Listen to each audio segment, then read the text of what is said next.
child labor. I used to wonder, like, what's the difference between child labor in Africa and child labor in the US, in Canada, in the UK? You know what I'm talking about. Child labor here is just stressing that child, making that child. When we used to live in Ekosudin, we used to see children who would carry plantain on their head, kerosene, all these things, selling every time. And I used to ask them, like, did you go to school? How was school? Blah, blah, blah, blah, blah, just to make sure these kids went to school. But then, I noticed my room lights are not on.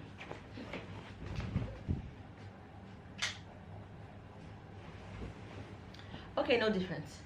But then, I also figured that these kids will go to school and then come home and then start selling. And I was like, wow.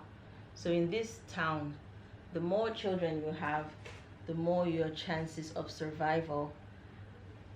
And I felt really bad for those children. But then, growing up and getting to watch Disney, Nick, and all these other channels, I realized that my reflector is working. I realized that I really just have always wondered how reflectors work, but I can see that it's working. Should I use one hand to hold it so you guys know that? Okay, let me just put this here. I realized that way too. These children on Disney and on the Thundermans, they're kids, Shay, and they're working. What's the difference between their work and the work here? Oh, stress. And so I read something on Wikipedia. I posted on my status, like, trying to find the thin line between child labor in the US, Canada, and in Africa, Asia, because some children in the former contribute in millions of dollars to their family income. While typing this, I took a moment to find the key clause. Okay, found it. Next slide, please. Child labor refers to the exploitation of children through any form of work. If you stop there, you've missed it. Then continue. That deprives children of their childhood, interferes with their ability to attend regular school, and is mentally, physically, socially, and morally harmful. See. So, your kids can work as long as that work. Some people will be like, at what age? If you give your baby out to a company to advertise a baby product, your child has started to work. Are you gonna call that child labor? Because your child has started to work. Your child has started to bring income into the family. You're actually even keeping the money. You're probably even spending it. That child don't even know what's going on. That child is being used. Let me make you feel guilty. Used. You're a bad parent. Okay, not judging. You're not a bad parent.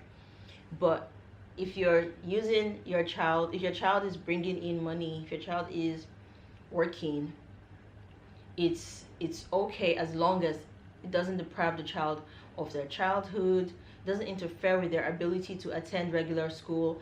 It is mentally safe, physically safe, socially safe, not harmful. Not harmful. We should talk about exposing babies' bum-bums in movies, in adverts rather. Do these babies want their bum-bums to be? No, seriously. Since we're now in a sensitive generation where we're talking about everything, and I saw a post saying that before you change your baby's diapers, you should seek consent from the child. Is it okay to change your diapers? A baby.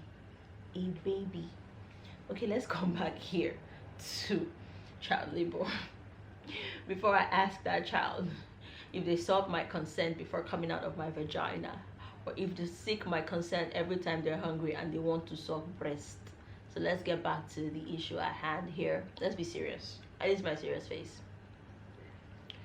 In Africa, and let me use my country as an example, Nigeria, child labor is really something else.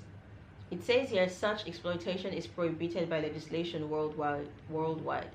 Although these laws do not consider all work by children as child labor, exceptions include work by child artists. Remember, if your child is a very talented person, can draw, can sing, can dance, you're not going to hide your child's talent and say, no, We're not selling her talent because she's just a child.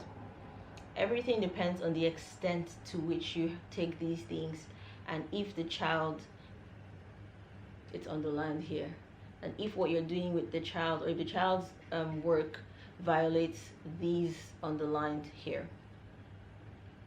So check out your child's talent, what they're doing, and ask yourself. In fact, we should talk about getting kids involved in family income, or getting kids to understand money from an early age. We try to hide our children from money, which is good sometimes. I know my parents hid the whole concept of, they couldn't discuss, they did not they couldn't, they did not discuss money with me when I was a child and all that, and I really wish that they did not discuss how money moves around in the house, how money supports our household, how I could, you know, I could have monetized my talent a long time ago. We were even like scared to, let me speak for myself, I was scared to collect money and get paid. I just, there's so much I want to talk about. Growing up, my relationship with money, and I was in this very, very religious church, and money was just like, I don't know, man, like, my God, we were just programmed to have a not so good relationship with money, because I'm trying to be politically correct. Oh my God, we're just programmed, I was going to say we're just programmed to be poor. Because even I remember when I was a child, I was very enterprising. I would gather kids together. Sometimes we would do drama in church, sometimes we would do evangelism. Growing up, I started to dance. I would make rosettes in church for events. I would sell. One time I sold rosettes with one of my friends. First time I brought up that rosette idea, and she literally scammed me. We were both kids, but I think she knew more about money than I did. So I didn't get paid at all for all the work I did. And trust me, guys, I left it for God. I don't know if God has judged her by this time till now. I don't know if God has judged her. I don't know. I left the matter for God. I worked all night making those rosettes. I bought the ribbons. I bought the cardboard.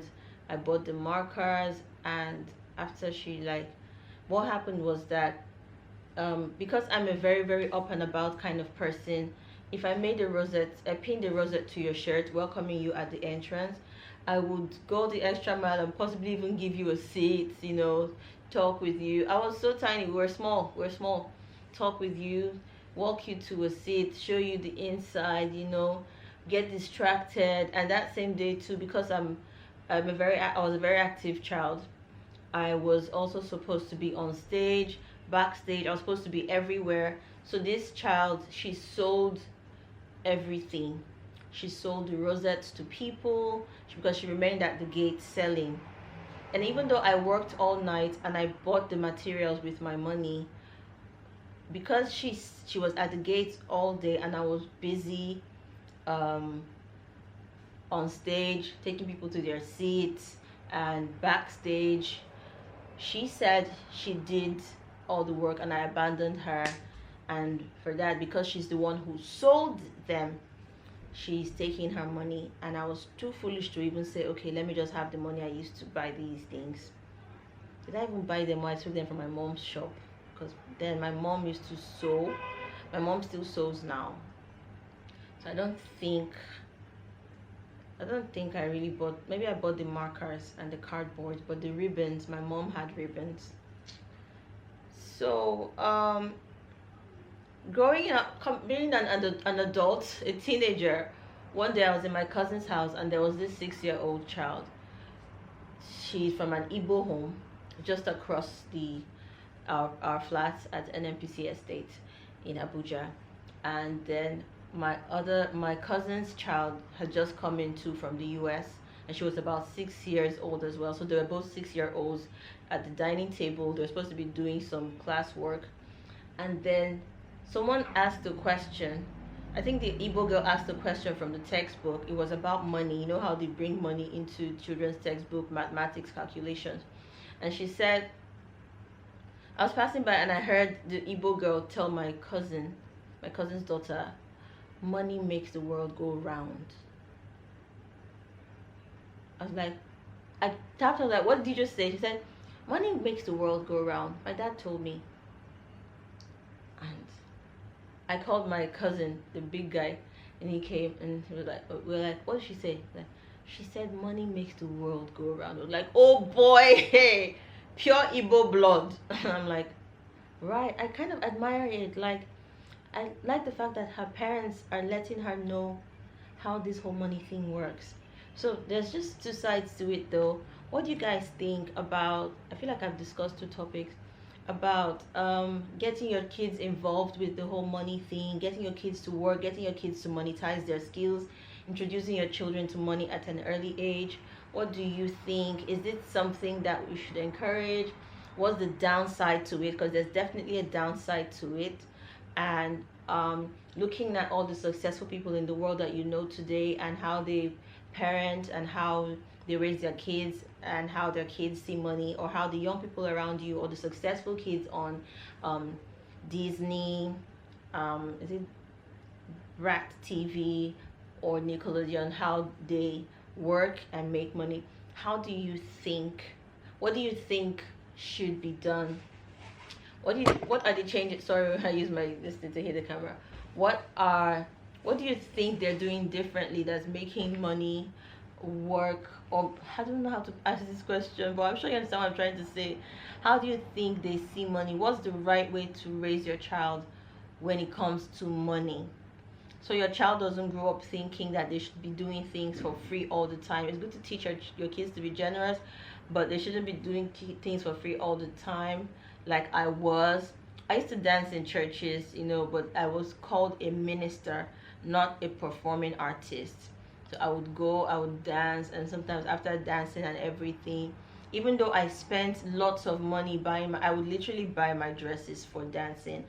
Because my mom could sew, I wouldn't have to pay tailor. She would sew something nice for me. We would watch videos of people dancing, and I would say, Mom, can you help me make this please? And she would make it, and I would go dance, and they would just give me like peanuts in my envelope and call it honorarium.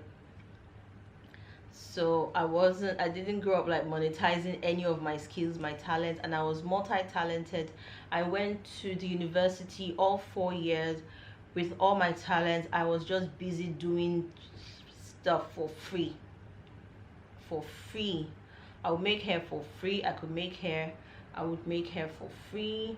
I would dance, design, do backup singing for free, do different things for free for people. I was just do it's okay, yeah, yeah, yeah, yeah. Like, oh my god, I feel like there's so much I want to do differently with my kids. So let me know what you think about this. And end of this video, guys. But do you guys see how the reflector is working from under? This thing actually works. It works like it does work. All right, guys, love you guys. Now that was a good rant.